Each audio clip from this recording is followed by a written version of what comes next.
Hi friends, welcome to my channel. Karthika Deepam serial upcoming ఎపిసోడ్లో ఏం జరగబోతుందో ఈ రోజు మన ప్రివిలేజెస్ క్లియర్గా తెలుసుకునేద్దాం. దానికంటే మనం ఫస్ట్ కనుక మా ఛానల్లో చూస్తున్నట్లయితే మా ఛానల్ సబ్స్క్రైబ్ చేసుకోండి.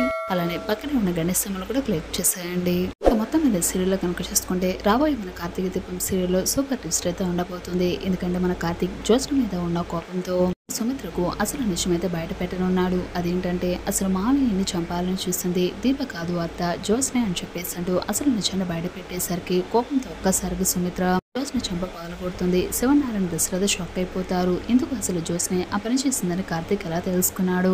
కార్తీక్ నిజాన్ని బయట పెట్టడంతో సుమిత్ర జ్యోత్స్నని ఏం చేయబోతుంది? అసలు సీరియల్లో ఈ ట్విస్ట్ కనుక ఎలా జరగబోతుంది తెలుసుకోవాలి అనుకుంటే ఈ వీడియోని ఎక్కడ స్కిప్ చేయకుండా ఎండింగ్ వరకు చూసేయండి. అప్పుడే మీకు క్లియర్ గా అర్థమవుతుంది. అలానే మా వీడియోని ఇప్పటివరకు కనుక లైక్ ఛానల్తో వెంటనే ఒక లైక్ చేసేయండి. సరేనండి, సీరియల్ ఏం జరగబోతుంది చూస్తే తెలుసుకుందాం.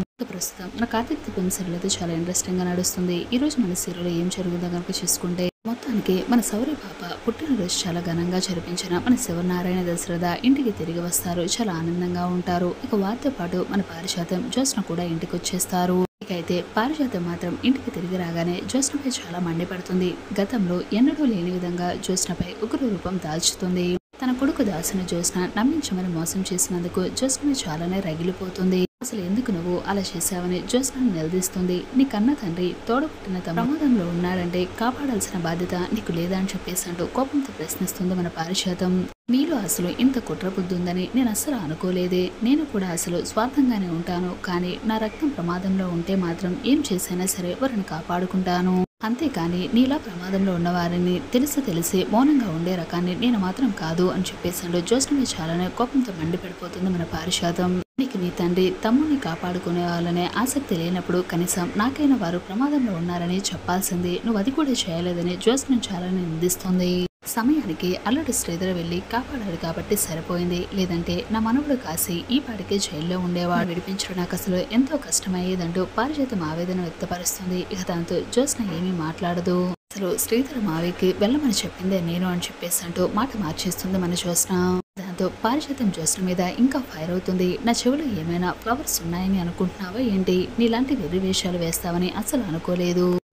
2 చీరలు 2 వండలతో జీవితాన్ని ప్రారంభించి ఈ స్థాయికి ఎదిగిన నన్నే బోల్తా కొట్టించాలని చూస్తే ఇవి పగిలిపోయింది ఏమనుకుంటున్నావని చెప్పేసాడు. పారిజాతం అయితే తన ఉగ్ర రూపాన్ని చూపిస్తుంది. నువ్వు బాగుండాలనే పేదరికంలో పుట్టిన నిన్ను తీసుకొని వచ్చి కోట్ల ఆస్తికి వారసురాలుగా చేశాను.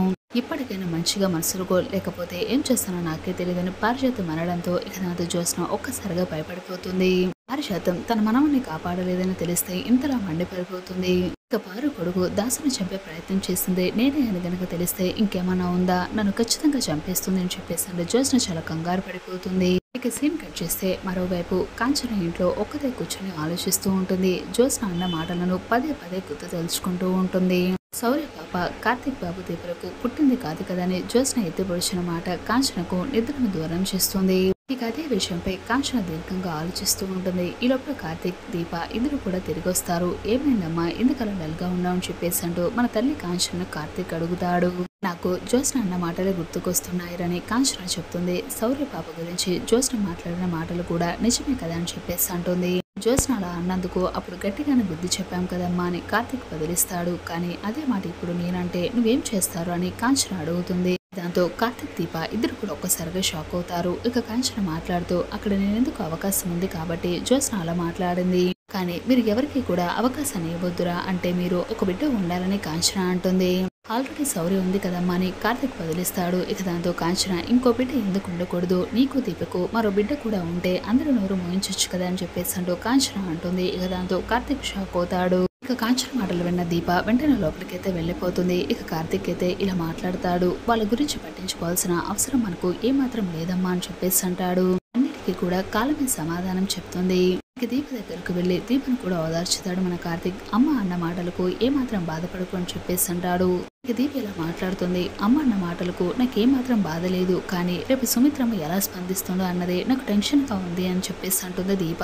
ఇక దాంతో కార్తీక్ అయితే స్పందిస్తూ ఇలా అంటాడు. అంత మంచి జరుగుతుంది, నా ప్రాణదాతవు నువ్వే అని ఎలా చెప్పానో త్వరలోనే దీపిని ఇంటి అసలు వారసురాలన్న సంగతి కూడా చెప్పేస్తాను అని అంటాడు. ఇక దాంతో దీప చాలా ఆనందపడుతుంది. ఇక మరోవైపు సుమిత్ర అలానే కార్తీక్ కాంచన దీప శ్రీధర్ అందరూ కూడా మొత్తానికి ఇంటికి వచ్చేస్తున్నారని వాళ్ళ కోసం అన్ని రకాల వంటలు చేయిస్తూ ఉంటుంది సుమిత్ర. అన్ని రెడీ అయ్యాక డైనింగ్ టేబుల్ మీద పెట్టి సర్దుతూ ఉంటుంది. ఇక ఇదే సమయంలో శ్రీధర్ వస్తాడు. దీంతో శివనారాయణ దశరథ శ్రీధర్ని మంచిగానే పలకరిస్తారు. ఇక వెంటనే కార్తిక్ అలానే దీప అందరూ కూడా ఎంట్రీ ఇస్తారు. ఇక సుమిత్ర మాత్రం దీపతో చాలానే ప్రేమగానే మాట్లాడుతుంది. ఇక దీంతో శివనారాయణ దశరథని పిలిచి చూడరా సుమిత్రతో మాట్లాడొచ్చు కదా అని చెప్పేసాడు. శివనారాయణ అయితే దశరథని అడుగుతాడు. కానీ దశరథ మాత్రం తన చెల్లి కాంచన మొహంలో నవ్వు చూసిన తర్వాత నేను సుమిత్రను పిలిచి మాట్లాడుతానని చెప్పేసి అంటాడు. తర్వాత కార్తీక్, కాంచన, దీప ముగ్గురు కూడా లోపలికైతే వస్తారు. ఇక సుమిత్ర చాలా ఆప్యాయంగా రండి వదిన బాగున్నారా, అమ్మ దీప బాగున్నావా, కార్తీక్ రండి లోపలికి అని చెప్పేసాడు. అందరినీ కూడా లోపలికి తీసుకొని కూర్చోబెట్టి మాట్లాడుతుంది. ఇక కాంచన సుమిత్ర ప్రేమగా పిలిచేసరికి కాంచన చాలా ఆనందపడిపోతుంది. కోడలు దీపని క్షమించినట్టేనా వదిన అని చెప్పేసాడు. కాంచన అనేసరికి నేను చెప్పాను కదా నేను క్షమించాను, కోసం నేను అన్ని రకాల వంటలు చేశాను, ముందు వచ్చి కూర్చోండి అని చెప్పేసాడు. సుమిత్ర అందరినీ పిలిచి కూడా డైనింగ్ టేబుల్ మీద కూర్చోబెట్టి అందరికీ కూడా ఫుడ్ అయితే వడ్డిస్తూ ఉంటుంది. ప్రేమగా దీప కూడా సుమిత్ర వడ్డిస్తూ ఉంటుంది. ఇక దీప కూర్చొని చాలా హ్యాపీగా తింటుంది. ఎందుకంటే తన కన్న తల్లి స్వయంగా తనకు పిలిచి భోజనం పెట్టేసరికి దీప చాలా ఒక్కసారిగా ఎమోషనల్ అయిపోతుంది. ఇక అది చూసిన కార్తీక్ అయితే చూడు దీప, మీ అమ్మ నీ చేతులతో అన్నం వడ్డిస్తుంది కదా, అదే చేతులతో నీ నోట్లో కలిపి ముద్ద పెట్టేలాగా నేను చేస్తాను, ఇద్దరిని కూడా కలిపే బాధ్యత నాది అని చెప్పేసాడు. కార్తీక్ కూడా అనుకుంటాడు. ఇక ఈ లోపల జ్యోత్స్న అయితే స్వయంగా సుమిత్ర దీపకు అన్నం వడ్డించడం చూసిన కోపంతో ఒక్కసారిగా అక్కడి నుంచి వెళ్ళిపోతుంది. ఏం చాలా అర్థం కాదు. ఇక దీపక్ అంత ప్రేమగా ఉండేసరికి జ్యోత్స్న అయితే తట్టుకోలేకపోతుంది. ఇక ఒక్కసారిగా అక్కడికి వచ్చి సుమిత్ర దీపక్ అన్నం వడ్డిస్తూ ఉంటే ఇక ప్లేట్ని తీసుకుని నాలుకేసి ఇసురు కొడుతుంది జ్యోత్స్న. దాంతో ఒక్కసారిగా షాక్ అయిపోతుంది దీప. ఏంటి మమ్మీ నువ్వు అసలేం చేస్తున్నావు, అసలు దీప అంటేనే నాకు ఇష్టం లేదు, దీప నువ్వు క్షమించావా, విషయంలో దీప నేను ఎంత బాధ పెట్టిందో ఎంత మోసం చేసిందో మర్చిపోయావా, దీప కారణంగా నువ్వు అసలు ఎంత బాధపడ్డావు, చివరాఖరికి నాన్న ప్రాణాలు పోయే పరిస్థితి కూడా వచ్చింది, నీ పసుపు కుంకాలు తుడిచేయాలనుకునే ఈ మనిషిని నువ్వు క్షమించి మరి ఇంట్లోకి పిలిచి మరి డైనింగ్ టేబుల్ మీద కూర్చోబెట్టి భోజనం పెట్టాలని అనుకుంటావా, నువ్వు ఇలా ఎలా చేయగలుగుతున్నావు మమ్మీ అని చెప్పేసాడు. ఇక జ్యోత్స్న సుమిత్ర మీద అరుస్తూ ఉంటుంది. ఇక ఒక్కసారిగా అలా చేసేసరికి కార్తీక్ చాలా కోపం అనిపిస్తుంది. ఒక్కసారిగా జ్యోత్స్న దగ్గరికి వచ్చి జ్యోత్స్న అని చెప్పేసి అంటూ అరుస్తూ జ్యోత్స్న చెంప పగలగొడతాడు. ఇక దాంతో అందరూ కూడా ఒక్కసారిగా షాక్ అయిపోతాడు.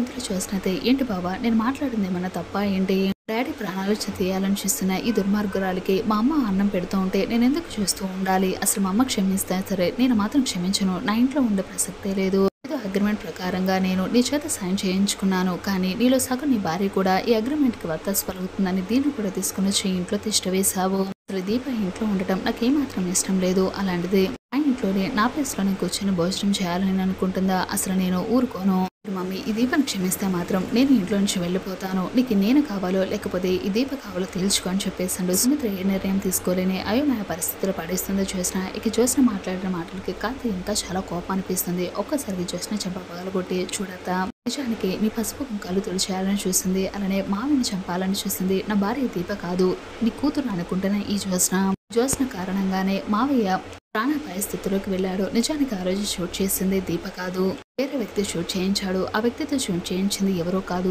ఇది జ్యోత్స్ననే, దగ్గర ప్రూఫ్స్ కూడా ఉన్నాయి అని చెప్పేసాడు. ఒక్కసారిగా జ్యోత్స్న గురించి నిజాన్ని బయట పెట్టేసరికి సుమిత్ర ఒక్కసారిగా కుప్పకూలిపోతుంది.